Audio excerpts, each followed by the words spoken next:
어릴 때 잠을 자다가 누군가에게 쫓겨 도망치는 꿈을 꾼 적이 있습니다. 한 번은 마을에 천막극장이 들어섰어요. 천막극장 아시죠? 친구들과 그 천막 밑으로 몰래 기어 들어가서 구경을 한 적이 있었습니다. 근데 그날 밤 잠을 자는데 누군가 저를 쫓아오는 꿈을 꾼 거예요. 꿈인 줄도 모른 채 저는 그냥 걸음아 날 살려라 친구들과 발림박질 했는데 한참을 뛰다 보니까 다른 친구들은 안 보이고 저만 도망치는 거예요. 그러다가 어느 막다른 골목으로 들어가 버려서 그 앞에 높은 담 때문에 넘어갈 수도 없고요. 다시 돌아 나갈 수도 없어서 이러지도 저러지도 못하는 그 찰나에 누군가 제 어깨를 탁 붙잡으면 그만 놀라서 수스라치며 소리를 지르며 잠에서 깬 경험이 있습니다. 꿈이라도 이렇게 놀라는데 실제로 우리 인생에서 이런 막다른 골목길을 만난다면 이것처럼 당혹하고 절망스러운 일은 없을 것입니다. 성서 일과에 따라 읽은 창세기 32장 말씀에 야복강가에 홀로 남은 그 야곱이 이랬지요. 자신이 바로 형 에서라고 속이고는 아버지 이삭에게 축복을 가로챕니다. 그리고는 그 길로 외삼촌 라반이 사는 밧단 아람으로 도망가게 되지요. 형의 분노가 곧 풀리는 대로 기별하겠다는 그 어머니의 이야기를 듣긴 들었지만 어머니 리브가부터 아무런 소식을 듣지 못한 채 거기서 20년 세월을 지냅니다. 그리고 야곱은 외삼촌 라반의 딸들과 결혼을 하지요. 그러다가 하나님께서 이제 고향 땅으로 돌아가라는 지시를 받고 가는 길에 일어난 이야기죠. 어제는 외삼촌 라반과 서로 돌무더기를 세우며 이제 서로가 그것을 넘지 않기로 맹세를 했었습니다. 하지만 앞에 있는 형 에서는 그에게 어떻게 대할지 종잡을 수가 없었습니다. 그래서 종들에게 선물을 함께 보내며 형에게 가서 외삼촌 라반 집에 얹혀 살던 형님의 종 야곱이 이제 나의 주인 형님께 은혜 받기를 원한다고 그렇게 말을 전하라고 합니다. 생각해 보십시오. 아무리 예의를 중요시하는 집안이라고 해도 쌍둥이 동생이 쌍둥이 형을 가리켜서 나의 주인이라고 부르지는 않습니다. 평상시에 형 그렇게 하다가 기분이 나쁘면 야 그렇게 소리 지르는 게 쌍둥이잖아요. 야곱을 보십시오. 형 에서를 나의 주인이라고 부른 적이 단 한 번도 없었습니다. 오히려 형으로 대접한 적이 없지요. 오죽했으면 어머니 뱃속에서 형을 형의 자리에서 끄집어내려고 했겠습니까? 이러니 야곱이 형 에서를 나의 주인 이렇게 부른 것은 그만큼 형 에서가 두려웠기 때문입니다. 그리고 형 에서의 마음을 자신에게 단단히 화가 난 그 형을 마음을 누그러뜨리려는 것이죠. 그런데 종들이 들려준 말은 형 에서가 400명 군사를 거느리고 야곱에게로 오고 있다라는 말이죠. 400명 군사 뭐 별거 아닌데 이렇게 여길 줄 모르겠습니다만 아무런 군사도 갖고 있지 않는 데다가 계산이 빨랐던 야곱으로서는 불안할 수밖에 없었습니다. 창세기 32장 7절은 그때 야곱의 심정이 어떠했는지 이렇게 말합니다. 야곱이 심히 두렵고 답답하여 자기와 함께한 종자와 양과 소와 약대를 두 떼로 나누고 그렇습니다. 무슨 말이냐면 여차하면 절반이라도 건져야 되겠다. 그런 계산이지요. 하지만 실제로 야곱이 어디로 도망갈 수 있겠습니까?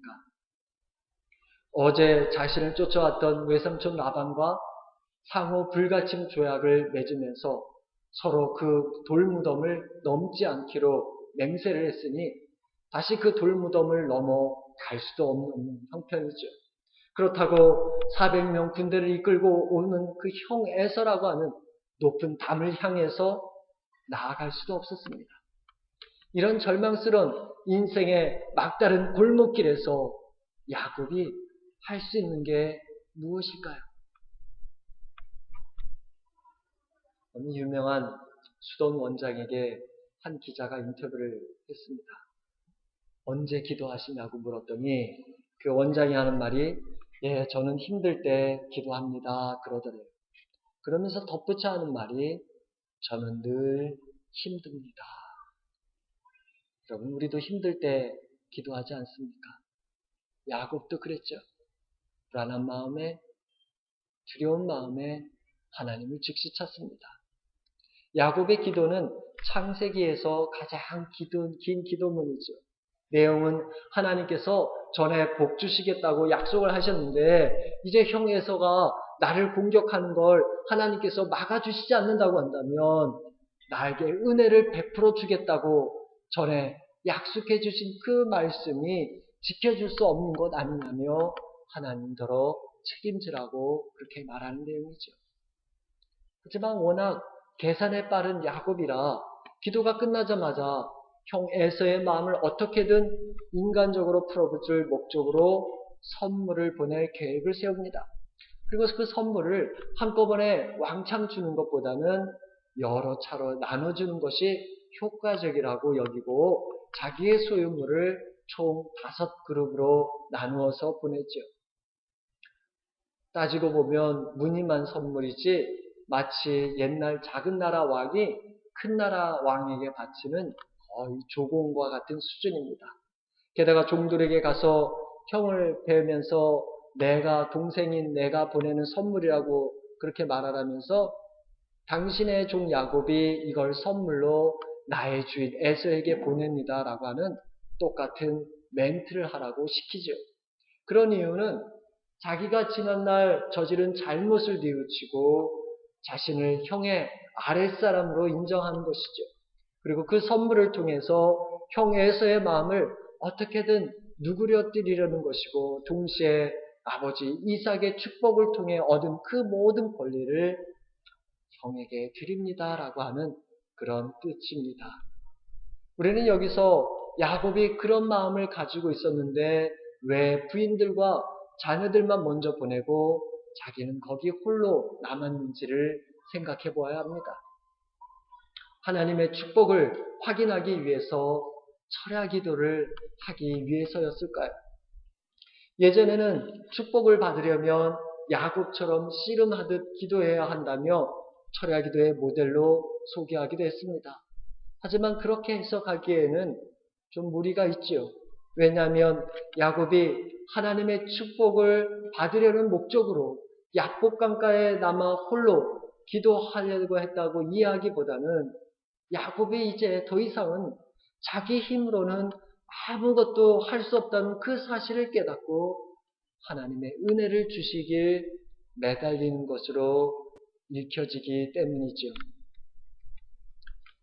그렇게 이해하는 이유는 야곱이 지금껏 어떤 삶을 살아왔는지를 생각해 보면 알 수 있죠.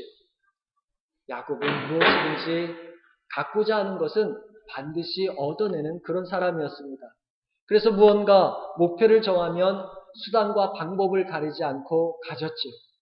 어머니 뱃속에서는 형이 되고자 형의 발 뒤꿈치를 찾았습니다. 그게 뜻대로 안 되자 팥죽 한 그릇으로 장자권을 샀지요. 그리고 아버지를 속이고 축복을 가로챕니다. 라헬을 아내로 맞아들이기 위해서는 자신의 노동력을 기꺼이 바칩니다. 외삼촌 라반이 자기를 속였듯이 그도 외삼촌 라반을 속여서 자기의 재산을 불렸죠.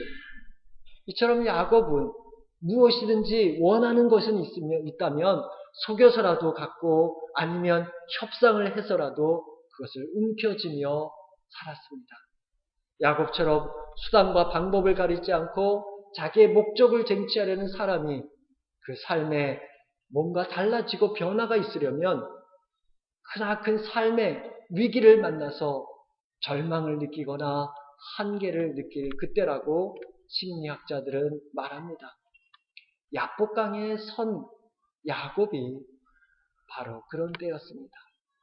호세아 12장 14절은 이때 야곱을 이렇게 설명하고 있죠. 천사와 힘을 겨루어 이기고 울며 그에게 간구하였으며 하나님은 베델에서 저를 만나셨고 했습니다. 야곱이 그때 하나님께 울며 기도했다 그랬어요. 야곱이 왜 그랬을까요? 그건 자기가 누군지 알았기 때문이죠. 지금껏 어떤 삶을 살아왔는지 깨달았기 때문입니다. 원하는 것이 있으면 무엇이든 차지하던 사람이요. 인생의 막다른 길에 다다르자 비로소 하나님이 자신을 불쌍히 여겨주시지 않는다면 안 된다는 사실을 인정했기 때문입니다. 그래서 그는 거기서 울며 하나님께 매달린 것이죠. 마가복음 7장에 보면 수로보니게 여인 이야기가 나옵니다. 딸아이의 고통에 대해 이렇다 할 대책이 없었을 때 그 여인은 예수님을 찾아가죠. 당시 유대인들은 외국인과 만나는 걸 꺼렸습니다. 그런데 그 외국 여인이 예수님 발 아래 엎드렸죠. 하지만 예수님은 자녀들부터 먼저 배불리 먹여야지 자녀들 먹을 빵을 집어서 개들에게 주지 않는다며 거들떠보질 않습니다. 자신을 개 취급하는 그런 심한 말을 들었을 때 그 여인은 화가 나서 돌아가지 않고 오히려 더 엎드려서 이렇게 말하지요. 주님, 개들도 자녀들이 흘리는 부스러기를 얻어먹으니 제발 저에게 부스러기 은혜라도 달라고 주님께 매달리지요. 그런 이유가 뭡니까? 그것은 자기 딸이 처한 인생의 막다른 길에서 구원해 줄 이가 예수밖에는 없다고 믿었기 때문이었죠. 여러분은 언제 주님께 매달리십니까? 내 힘으로 되지 않고 내 계획대로 되지 않을 때가 아닙니까? 주님의 개입하심이 아니고서는 도저히 살 수 없을 그때가 아닙니까? 우리 가운데는 야복강가에 혼자 있던 야곱처럼요. 내 영혼의 막다른 길을 경험하는 분들이 있을 것입니다. 마땅한 출구가 없어 불안과 절망에 시달릴 때 여러분 그 밤을 어떻게 보내십니까? 주님의 은혜 아니고서는 살 수 없는 존재가 나라는 사실을 인정하고 주님께 우리의 손을 뻗어야 하지 않겠습니까? 요나는 죽음과 같은 큰 물고기 뱃속에 있을 때 그렇게 했죠. 다윗은 아무도 모를 거라고 자신의 죄가 아무도 모를 거라고 여기다가 그것이 드러날 때 그렇게 했습니다. 우리의 절망이 깊으면 깊을수록 가는 길이 보이지 않으면 않을수록 우리의 죄가 드러나면 드러날수록 우리는 주님을 붙잡아야 하지 않겠습니까? 생각해 보십시오. 오늘 야곱을 거기로 인도하신 이가 누굽니까? 야곱이 지금 만나는 막다른 길은요. 고향으로 돌아가라고 하는 그 하나님의 명령을 듣고 따랐기 때문에 일어난 일이죠. 야곱이 어떤 잘못을 저질렀는지 하나님께서 몰라서가 아닙니다. 그리고 그 야곱에게 지금 무엇이 필요한지 몰라서도 아니지요. 누구보다 더 잘 아시는 분이 하나님이신데 왜 야곱을 그리로 이끌었겠습니까? 그런 이유는 야곱이 달라져야 하기 때문이죠. 지난 세월 동안 야곱이 붙잡고 살았던 것들이 무엇인지 바라보게 하고 그리고 버려야 하기 때문이죠. 지난날 어두운 모습들을 넘어서서 이제 새로운 미래를 살아가야 하기 때문입니다. 천사가 자신의 환도뼈를 어긋나게 만드는 바람에 힘을 제대로 쓰지 못하고 걸음걸이조차 절룩거리게 되었을지라도요. 형 에서를 향해 기꺼이 나아갈 수 있었던 이유가 바로 여기에 있었습니다. 그는 꽉 막힌 그 길에서 주님을 붙잡았기 때문입니다. 도저히 내 능력으로는 어찌할 수 없는 거기 그 막힌 야복에서 하나님의 은혜에 의존해서 사는 법을 알았기 때문이었습니다. 그래서 그는 그곳 이름을 브니엘이라고, 하나님의 얼굴이라고 불렀지요. 그런 이유는 죄스러운 존재인 자신이 하나님의 얼굴을 대면하고 하나님 앞에서 생명을 보전받은 것이 은혜라고 믿었기 때문이었습니다. 한량없는 은혜, 갚을 길 없는 은혜, 내 맘을 애워싸는 하나님의 은혜, 나 주저함 없이 그 땅을 밟음도 나를 붙드시는 하나님의 은혜. 오늘 저와 여러분은 어떻습니까? 하나님께서 은혜를 주시지 않으면 견딜 수 없는 것은 야곱과 마찬가지가 아니겠습니까? 그런데도 왜 우리는 여전히 하나님을 붙잡지 않습니까? 오늘 우리가 곤고한 이유가 어디에 있습니까? 우리에게 먹고 마실 게 없어서가 아니라, 물질이 없어서가 아니라, 교회가 작아서가 아니라, 내 인생의 야복강 같은 그 막다른 골목길에 다다라서 내 영혼이 어찌할 바를 몰라 바둥거리며 말라가는데도 생명의 근원이신 예수 그리스도를 붙들지 않기 때문이 아닙니까? 나를 깨뜨리고 두들겨서라도 새로운 존재로 만들려고 하시는 그 하나님의 손길을 거부하는 우리의 완악함과 무지 때문이 아닙니까? 천사를 시켜 야곱을 붙잡고 날이 셀 때까지 씨름하게 한 이유가 이것 때문이었죠. 야곱이 붙들기 전에 천사가 그를 먼저 붙잡았음을 주목해야 합니다. 오늘 우리들이 주님을 붙들기 전에 주님께서 먼저 우리를 찾으시고 붙잡아 주십니다. 우리가 누구인지, 도대체 무엇을 붙들고 살아야 할지를 일깨워 주시는 것을 보아야 합니다. 나중에 야곱은 자기의 뼈가 부러지자 자신이 붙잡고 있는 그 대상이 천사임을 알아차리고 죽을 힘을 다해 붙잡죠. 축복을 주지 않으면 놓을 수 없느라고. 그렇게 붙드는 야곱에게 천사가 너의 이름이 뭐냐고 묻습니다. 20년 전 아버지 이삭이 똑같이 그렇게 물었죠. 너 이름이 누구냐고. 그때 에서라고 속였던 게 야곱이잖아요.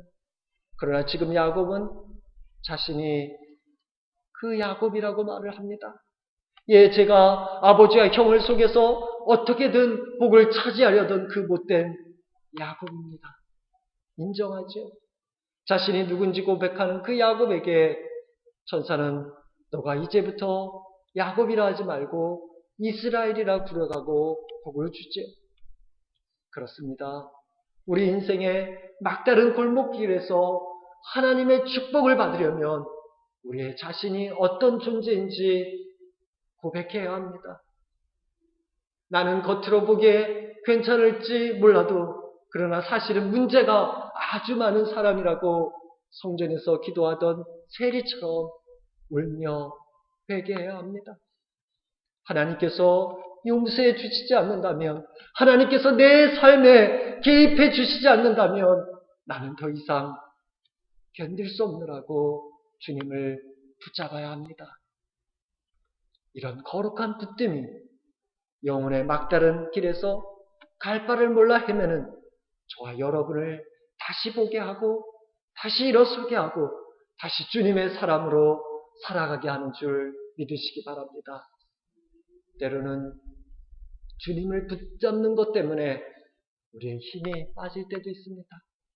우리 몸에 상처가 생길 수도 있죠. 지쳐 낙심될 때도 있습니다.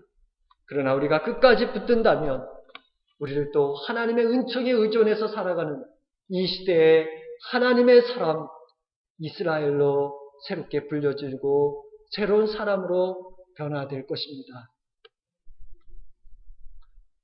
우리말 속담에 기는 놈 위에 뛰는 놈이 있고 뛰는 놈 위에 나는 놈이 있다. 그런 말이 있어요.